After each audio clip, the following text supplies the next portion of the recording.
Prada.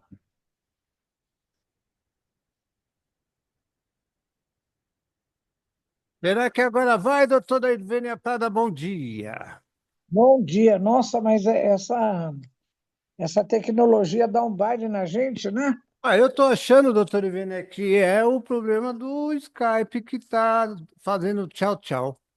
Deve ser, mas olha, essas coisas são difíceis, né? Porque a gente está com tudo pronto, tudo Estava organizado, certinho, tudo certinho. tudo Ainda bem que certinho. a gente já está com Eu, essa nova forma agora que nós vamos olha, fazer, eu né? falo, eu falo que esse brinquedinho tem vontade própria. Quando ele não quer colaborar, não adianta, viu? É, É complicado, meu Deus do céu, como é complicado. Bom, os ouvintes tiveram paciência e estão com a gente aí, né, doutor Ivênia? é, Aí mas ficou eles bom. também, Agora eles só acertou, entendem, hein? né? Só acertou a imagem, ficou bonita assim, ó. Ficou legal. Vamos lá então, doutor Oliveira. Pega o seu caderninho aí, vamos lá. O que nós vamos falar? Olha, o meu caderninho, eu tava falando de uma entrevista, duas entrevistas que eu fiz com várias perguntas, mas depois teve um evento aqui na Unesp. Eu não sei se eu falei disso, Luiz, não está marcado no meu caderninho. Eu falei desse evento? Falou, Já falei do que falou. tem um atendimento exclusivo para gatos? Não, esse não. Ah, eu Não, preciso falar então. Esse esse foi não. muito bonito. Esse eu preciso falar. Então, eu vou contar para os ouvintes hoje o que aconteceu, viu? Então, foi assim, olha. Bom, em primeiro lugar, eu não sei se eu falei para os ouvintes, né? Muito bom dia, muito boa tarde, muito boa noite, não sei onde eles estão, e agradeço a audiência. Vocês é que são o motivo do nosso programa, né, Luiz? Sim. Porque se não tivesse os ouvintes e os participantes, a gente não teria Nós como vamos, fazer esse nós programa, vamos né? falar para quem, né? É. Vamos falar para os desencarnados. Qual é o tema, doutor Oliveira? O tema, então, peraí, eu já vou te falar. Ah, O tema é Gatos ganham setor exclusivo de atendimento. Gatos ganham setor exclusivo de atendimento clínico. Põe assim. setor. Setor exclusivo Ah, em hospital, no atendimento clínico. tá, tá bom. Bom, então foi assim, olha, semana retrasada eu estava aqui em Jaboticabal e o professor Aulus, que é professor titular desculpa, eu estou com um pouco de soluço hoje, Ah, de nutrição e doenças nutricionais e metabólicas na Unesp de Jaboticabal, tem água aí, doutor Oliveira? em água. O que, Ah, o que que é a Unesp? É a Universidade Estadual Paulista, é uma das três maiores universidades do estado de São Paulo, né? Tem a USP, a Unesp e a Unicamp. sim. A USP, a Unesp é a Unicamp. Unicamp, em Campinas. Bom, aí o professor Aulos me disse assim: olha, quinta-feira, lá no Hospital Veterinário, aqui da Unesp de Jaboticabal, nós vamos inaugurar um novo setor de atendimento dentro do Hospital Veterinário. Eu falei: que setor é esse? Ele falou: é um setor de atendimento exclusivo para gatos. Ô Luiz, por que você acha que seria interessante, importante, num hospital veterinário, fazer um setor de atendimento exclusivo para gatos, separado dos cachorros? Por que será? Ah, porque não tem condições de ficar cachorro e gato junto, né? Ficarem juntos, aí não tem condições, teriam que fazer separado, então, né? Uma clínica para cachorro, outra para gato, assim, na Tá mesma certo. clínica, mas Então, separado. há muito Ah, tempo que os veterinários estão percebendo que no hospital veterinário, quando chega na sala de espera, Ah, ali tem gato, cachorro, tem passarinho, sim. tem um pouco de coisa. Acontece que os cachorros, eles vão na coleira, tá certo? E os gatos E vão os no gatos, colo. como é que eles chegam lá no Ou setor? vai no colo, vai naquela cestinha lá. Vai naquela naquela caixinha de transporte, né? Chega lá, onde é que a pessoa põe essa caixinha que tem o gato dentro? No chão. No chão. Daí a pouco, o que que vem cheirar a caixinha? O cachorro. O cachorro enorme, um pitbull, um boxer, um coisa. O gato entra num estresse profundo. Por quê?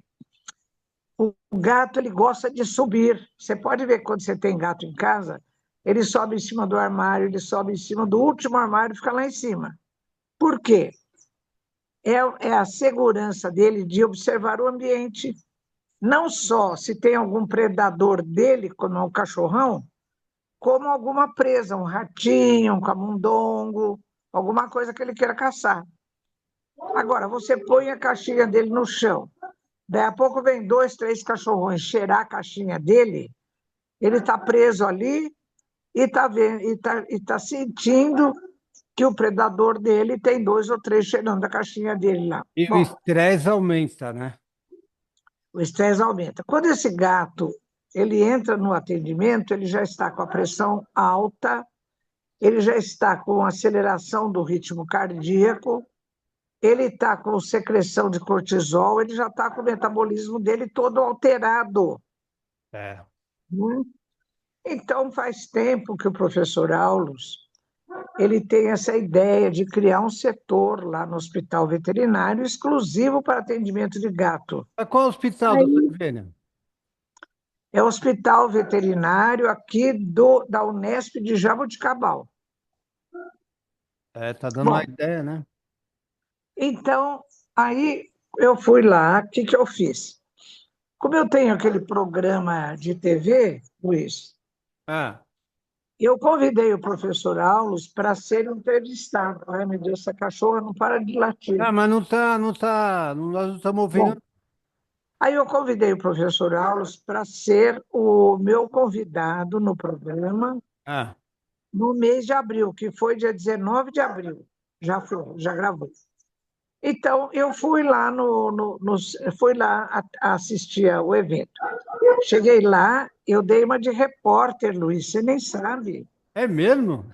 É, eu peguei, pedi para uma aluna lá segurar o meu celular.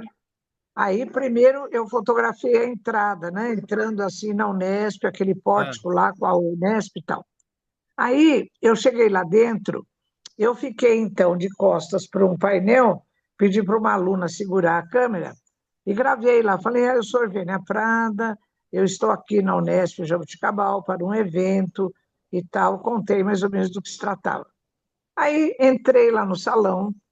Então, primeiro teve a composição da mesa, né?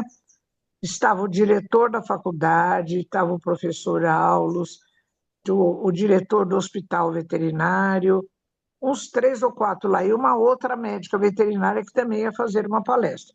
ah, Bom, então, toda essa história, quando o professor Aulos começou a falar, ele contou que nós estamos em 2025, tá certo? sim. E essa história toda começou em 2022. Então, o que que o professor Aulos fez? Primeiro, ele foi, isso também ele falou na entrevista do programa da TV, né? E primeiro ele foi conversar com o setor empresarial, porque esse negócio custa caro. Você tem que construir o setor, você tem que mobiliar o setor, você tem que pôr todas as coisas lá. Ah, Então, ele foi numa indústria de ração para cães e gatos, e ele expôs um projeto dele lá. E levou uma minuta de orçamento. Aí fizeram quatro, cinco reuniões até convencer a empresa a patrocinar, a fazer parceria com a Unesp para poder tocar esse projeto, né? Bom, Aí, uma vez isso já estando amarrado, ele começou, então, a abordar o setor administrativo da universidade, porque, assim, primeiro você tem que falar com o diretor do hospital, convencer o diretor do hospital e tal, aí tudo bem. Aí o diretor do hospital falou: não, de fato, é uma necessidade mesmo. Quando os dois já estavam assim pareados, foram falar com o diretor da faculdade. Aí, essas tratativas com o setor administrativo, com o diretor, e depois com não sei mais quem lá do setor da fundação, que tem que fazer parceria com a empresa, isso demorou quanto você acha, Luiz? Creio que levou uns 3 dias. Um ano. Você pensa que é assim? É que nem aí na tua rádio, você fala, não, eu quero fazer não sei o que lá, converso com. Pronto, 3 dias está tudo pronto, não. A universidade tem uma hierarquia, tem um enrosco que é uma coisa absurda. Fala com os Bom, pedagogos, pedagogia lá, né? Deixa eu ver. e é demais. Bom, Ah, um ano? aí no programa da TV eu perguntei, falei, professor Aulo, se o seu projeto começou em 2022, nós estamos em 2025, qual foram os entraves? Ele falou, um deles foi a parte administrativa da universidade. Você tem que convencer o diretor, aí o diretor aí você tem que falar com o setor da fundação, que é quem vai fazer parceria com a empresa, aí faz o contrato, está tudo certo, e aquilo ali, ó, passa por trocentas níveis até tá tudo certo, tudo de acordo, faz contrato, bom. Aí começaram as construções em 2020, final de 2023, 2024, aí até ter o aval, ter o ABITSE, né? E tudo, então, conseguiram inaugurar agora, começo de abril.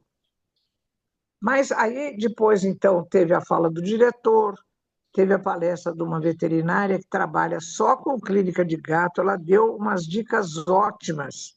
Por exemplo, ela falou que você jamais vai chegar numa clínica e pôr a caixinha do gato no chão. Você ou deixa no seu colo, ou você procura alguma coisa mais alta, que é para o cachorrão não ir lá cheirar, né?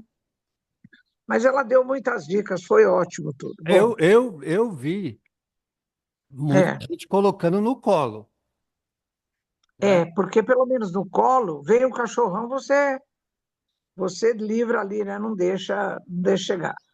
Mas ela deu muitas dicas, nossa, por exemplo, uma das coisas chatas para medir a temperatura do cachorro e do gato é porque você tem que pôr o termômetro introduzido na região anal, o que é uma coisa para o cachorro e mais para o gato ainda é muito desconfortável. Então ela falou, não chega na primeira coisa e faz isso já logo de cara, deixa para o fim. Aí o que que ela faz? Ela leva biscoitinho, ela leva umas coisas comestíveis, gostosas. Quando ela tem que fazer um procedimento assim, de medir a temperatura ou de fazer uma coleta de sangue, alguma coisa, ela pega e põe a comidinha lá na boca, assim, perto do gato, o gato vai comendo, aí ela faz o procedimento. Ela mede a temperatura, ela tira a amostra de sangue, ou faz uma biópsia, alguma coisa ali que ela pode fazer, né? Então foram dicas ótimas. Depois o professor Aulos também fez a palestra dele, palestras assim mais ou menos curtas, né, para mostrar a importância de ter criado esse setor. Então ele falou o seguinte, olha, que uma coisa que nós hoje em dia nós acabamos distorcendo na relação entre seres humanos e cães e gatos é assim, porque quando começou a domesticação de animais, então, assim, a maior parte dos autores que estudam isso, essa maior parte diz que a domesticação de animais, que foi primeiro de cães e logo em seguida de gatos, começou há 15 mil anos. Há 15 mil anos, nós fazíamos o quê? A gente vivia na mata, a gente tinha, assim, choças, já tinha casinha primitiva, e a gente era um indivíduo coletor e caçador. Coletor do quê? Você saía pela mata, colhia frutos, colhia raízes, alguma coisa que podia comer, e caçava animais. Então, a gente era chamado de caçador-coletor, ou coletor-caçador. Bom, nessa época, o que que um cachorro fazia perto de você? Hein, Luiz, o que que você acha? Aí o Luiz está lá 15 mil anos atrás, vai sair para pegar alguma coisa para a família comer e vai caçar algum animal. Ele leva o cachorro junto. O que o cachorro faz? Ah, o que ele faz, doutor Oliveira? Se eu levar É, ele, ele vai fazer sujeira, vai brincar, vai fazer. mas em relação à caçada, o que que ele faz? Vai caçar, vai atrás Ele te da ajuda a raposa. caçar. É, ele ajuda a caçar. Então, o professor Aulos falou assim, que como tudo trabalha na natureza, até as bactérias trabalham, por exemplo, passarinho, ele sai para buscar o alimento, ele constrói o ninho, ele cuida do filhote, tudo É. trabalha na natureza. Todos os elementos vivos trabalham na natureza. A lei do trabalho é uma lei universal. É uma lei universal. Tudo trabalha na natureza. As plantas trabalham, os animais trabalham, as bactérias trabalham. Então, ele disse assim: tanto o gato quanto o cachorro, nessa fase primitiva, trabalhavam.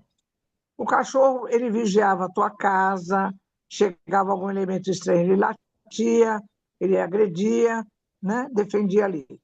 E também te ajudava nas caçadas. E o gato?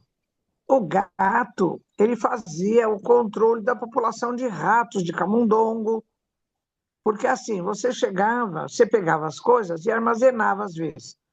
Ah, algum rato que estava por ali vinha comer. O gato comia o rato. Então, o gato também trabalhava. Aí ele falou: quando agora você tem um cachorro ou um gato dentro de casa, o que que esse animal faz de trabalho? Nada, nada. Especialmente gato, ele fica o dia inteiro no sofá, ou deitado lá na sua cama, dormindo e comendo. E aí a gente fala A assim, gente tirou. a gente É, fala assim, doutor Oliveira, o cachorro dorme o dia inteiro, aí dá uma acordadinha para tomar água, vai deitar, vai deitar. vai deitar. Então é assim. Ele falou que a gente precisa prestar atenção o que nós fizemos com os animais. Então ele falou, olha, ele falou, eu não tenho solução para isso ainda, mas eu estou vendo que nós precisamos encontrar alguma forma desses animais trabalhar um pouco, sabe? Não é só ir passear à tarde na coleira ou o gato então não faz nada, né? O gato É, tá falou, numa. só falou tudo, viu? Lá em São Paulo, por exemplo, eu não tenho mais animais, mas a minha filha, que é minha vizinha, ela mora na casa ao lado, ela tem duas gatas.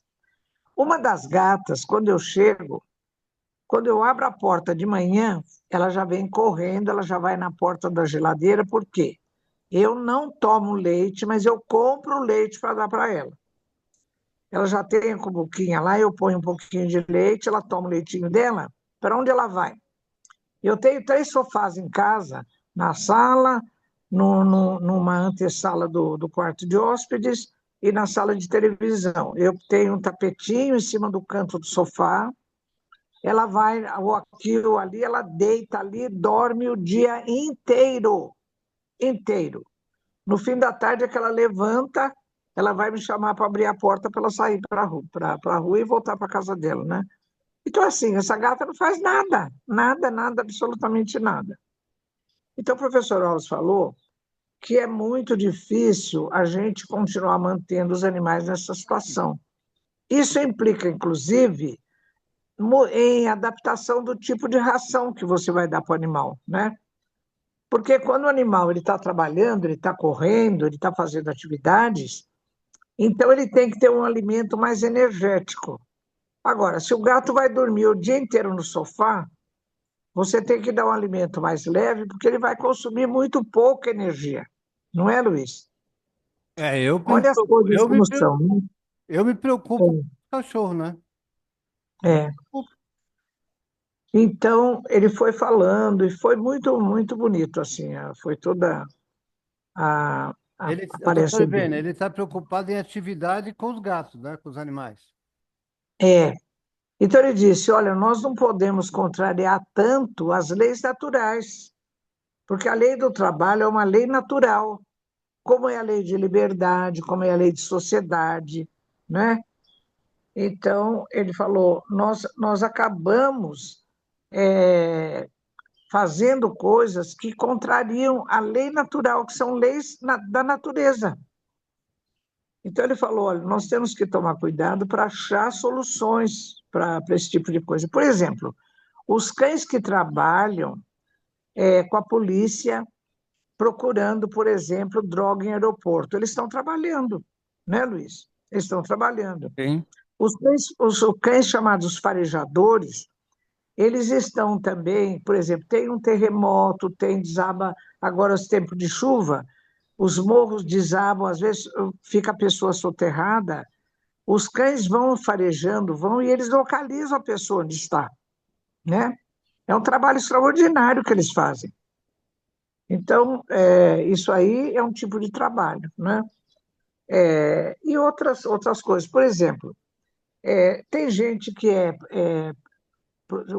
as chamadas protetoras, eles não querem que os animais façam nada.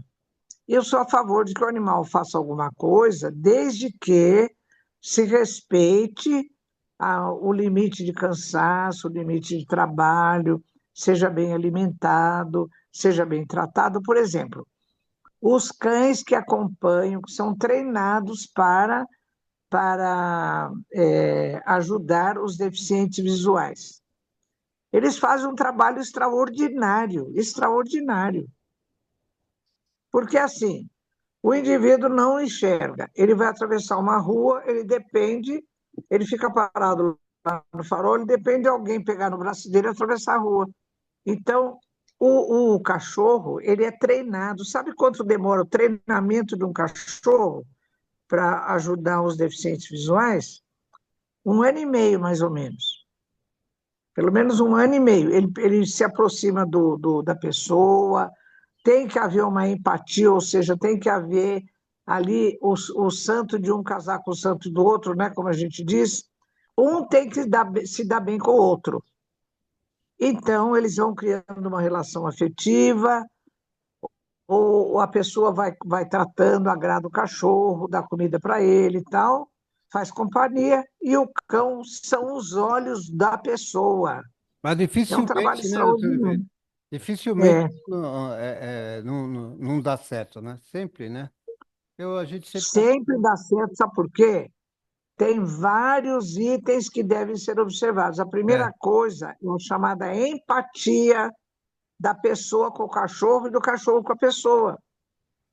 Às vezes o cachorro começa o treinamento, aí ele vai se aproximar de uma pessoa que é deficiente visual. Ah, não deu certo. Aí eles vêm, uma vai para outro, até que dá certo. É um trabalho assim minucioso, extraordinário. Então, eu sou favorável que os animais sejam úteis, trabalhem na medida de se respeitar o cansaço, o bem-estar e tudo mais, né, dos animais. Então, isso daí a gente tem que levar em conta. Bom, então, meus amigos, aí acabou a palestra, nós fomos visitar o setor. Mas é tão bonito, eu vou mostrar, vou relatar para vocês. Então, quando a gente já entra num corredor assim, que vai dar nesse setor, as paredes já têm aquelas fotos, sabe? Muito bonitas de gatos, de coisas assim que já vai criando aquele ambiente.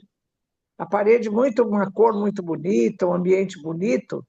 Aí você entra na chamada sala de espera. Tem detalhes lá que eu prestei bem atenção, fotografei para passar no programa da TV.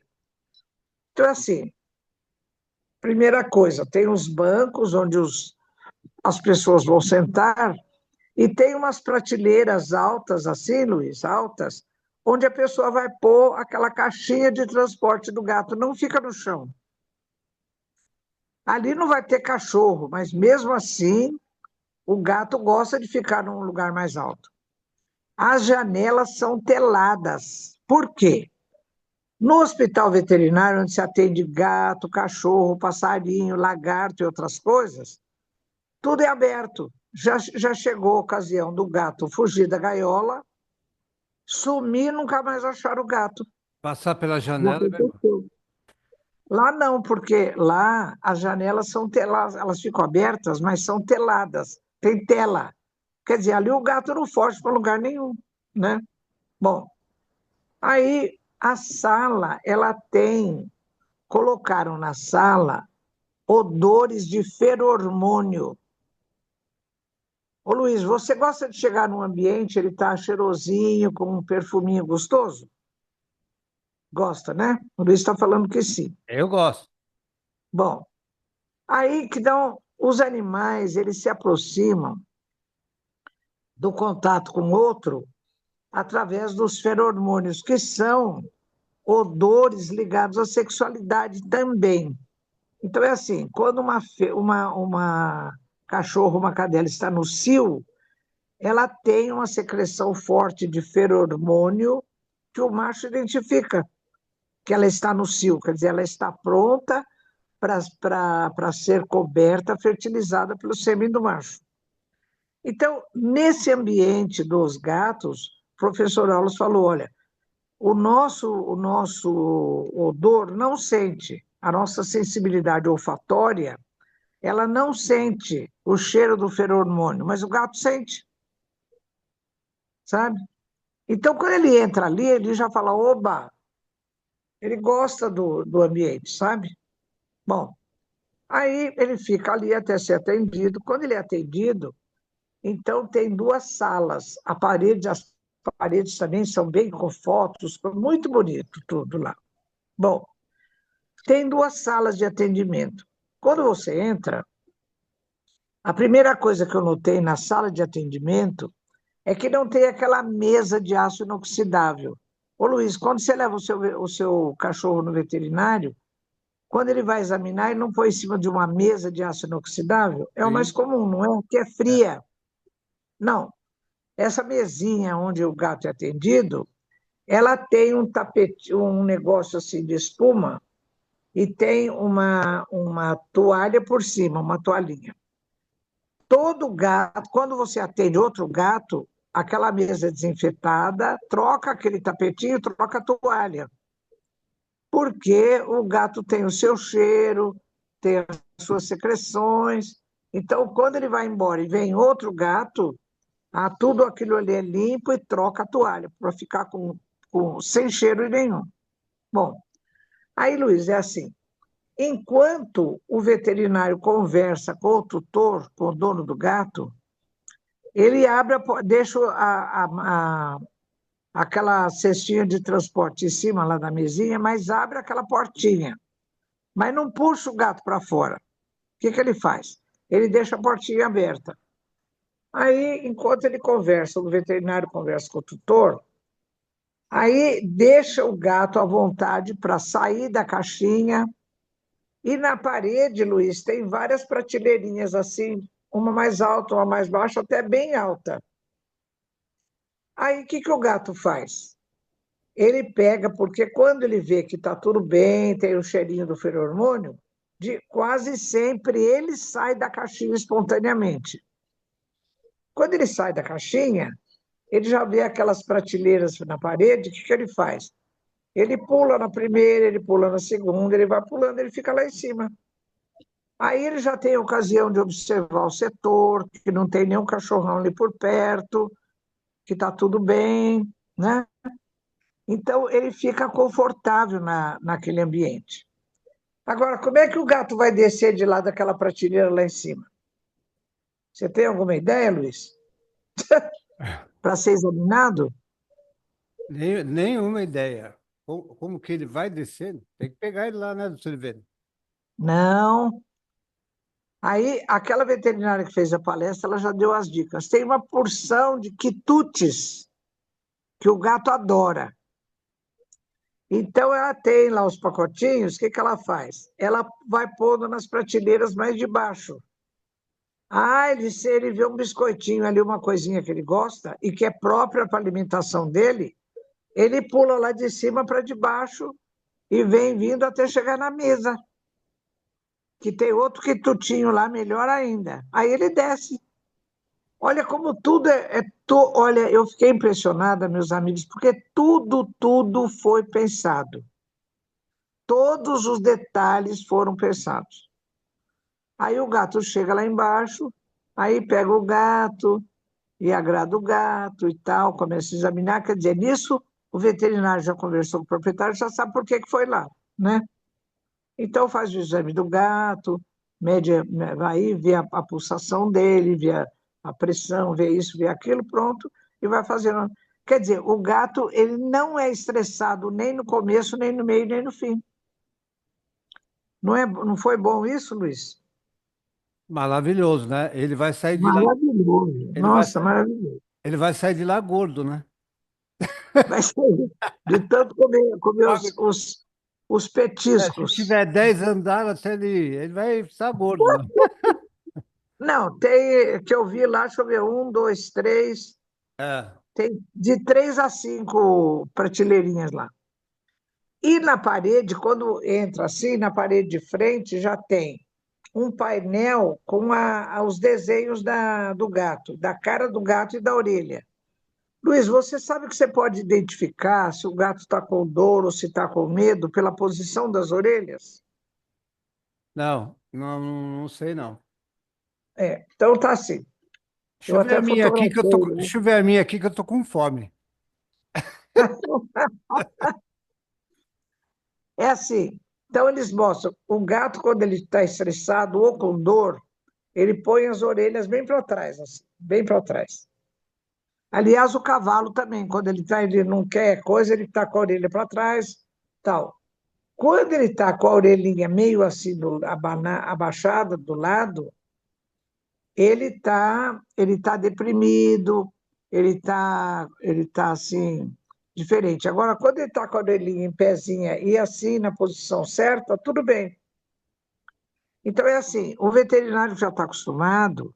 Se ele vê que o gato está com a orelha para trás, ele fala: não, eu tenho que pôr esse gato primeiro com as orelhas na posição certa para eu saber que ele está bem, que ele não está estressado, né? Aí ela vai agradando, ela dá um biscoitinho, até o gato ficar tranquilo. Olha, mas é um cuidado assim que eu fiquei. Eu falei, olha, tem muito lugar onde o ser humano não é tratado assim. Não é verdade, Luiz? Pode falar, doutor Ivênia. Eu Eu tô, falei que o gato é tão bem tratado e tão bem cuidado que eu falei, olha, eu tenho certeza que em muitos lugares nem as crianças são tratadas assim em hospitais, não é? tá falando. Hospital, centro de saúde, nem o ser humano é tratado assim. É. Nossa, às vezes tem coisas que são muito difíceis, né? Aonde que é, doutor Bom. Ivênia, para mim lá? Ai, meu Eu Deus. estava com a Bom, professora aqui agora, que vai ter um trabalho dos alunos aqui na sei. rádio. Ela passou uns e-mails aqui para mim, que e-mails de fotografias para mim postar. Os alunos já estão aí, não? Ah, não, só depois do programa da senhora. Tá bom. Ah, e aí, doutor Então, Ivênia? no programa, então eu fui, no programa da TV, eu fui perguntando para o professor Aulos, porque também é assim, olha, hoje o professor Aulos, ele é presidente de uma sociedade, da maior sociedade europeia de nutrição animal. Aí a gente perguntou, falou, o professor Aulos, como é que um latino, ou seja, um cara da América Central e do Sul, foi eleito presidente de uma sociedade europeia? Porque, assim, foi o primeiro latino eleito presidente de uma sociedade europeia, né, de nutrição animal. Então, por aí a gente vê a qualidade profissional desse nosso brasileiro, né, o professor Aulos, Cavalieri Carcioff. E também o professor Aulos, ele é professor convidado de uma universidade lá dos Estados Unidos, Universidade do Kansas. Ó, Todo ano ele vai para lá lecionar a disciplina. E todo ano também ele vai para a Itália, em Torino, lecionar uma disciplina lá, porque ele também é professor convidado. Ele vai agora em maio. Então, é um orgulho para nós ter um profissional dessa qualidade, que inclusive leva alunos. Ele leva 3, 5 alunos que têm trabalho, que defenderam tese, para apresentar os seus trabalhos lá, né? Então, os nossos alunos aqui têm tido uma experiência internacional fantástica. Então, é isso, viu, Luiz? Que eu gostaria de contar para os mas, ouvintes mas e aí, doutor Ivene, ele vai conseguir fazer essa divisão que divisão? dos animais? Claro, Luiz, está criado o setor já, Mas vai está vir para cá? funcionando. Vai vir para cá? Para cá onde? Para Para São São Paulo? Paulo? É. Não, ele é professor da Unesp de Jaboticabal. Mas essa ideia é Ele fez, maravilhosa. ele fez isso aqui agora. É É. claro que esse modelo que foi criado aqui é um modelo padrão que pode ser Uhum. repetido em outros lugares. Por exemplo, lá em São Paulo, a USP pode fazer, onde tiver faculdade veterinária, pode fazer, onde tiver hospital veterinário, pode fazer, né? Tem lugares já que tem, mas não na universidade. Em hospital veterinário de universidade, esse foi o primeiro que o professor Aulos conseguiu criar aqui em Jaboticabal, viu? Em Bom, clínica particular já tem. tá certo. Então, Bom, isso realmente foi muito bonito, né? nós estamos gravando no Zoom agora, não estamos no Skype. Me parece que o Zoom tem um limite de gravação que ele já me falou aqui, viu? Então, Quantos minutos nós temos ainda? Está no bom, fim? ele tinha me passado antes aqui os minutos, mas a gente vai, mesmo que acabar a gravação e o tempo do programa, a gente vai continuar, viu, doutor Oliveira? A senhora pode continuar mais uns Não, 5 eu sei que a gente está nos últimos minutos, então eu separei aqui Ah, uma poesia para falar, para ler para os ouvintes aqui, que é muito bonita, é de Olavo Bilac. por favor. Chama-se O Pássaro Cativo. Lembra dessa poesia, Luiz? O Pássaro Cativo? Mais ou menos. Mais ou menos. O pássaro cativo quer dizer o pássaro preso. É, cativo, preso. Cativo, preso. Então é assim, olha. Armas num galho de árvore o alçapão. E em breve uma vezinha descuidada, batendo as asas, cai na escravidão. Dá-lhes então, por esplêndida morada, a gaiola dourada. Dá-lhes alpiste, água fresca, ovos, tudo, tudo, tudo. Mas por que que? Porque é que, tendo tudo, há de ficar o passarinho mudo, arrepiado e triste sem cantar? É que, criança, os pássaros não falam, só gorjeando a sua dor exalam, sem que os homens os possam entender. Se os pássaros falassem, talvez os teus ouvidos escutassem esse cativo pássaro lhe dizer: eu não quero o teu alpiste, gosto mais do alimento que procuro na mata livre em que voar me viste. Tendo água fresca num recanto escuro,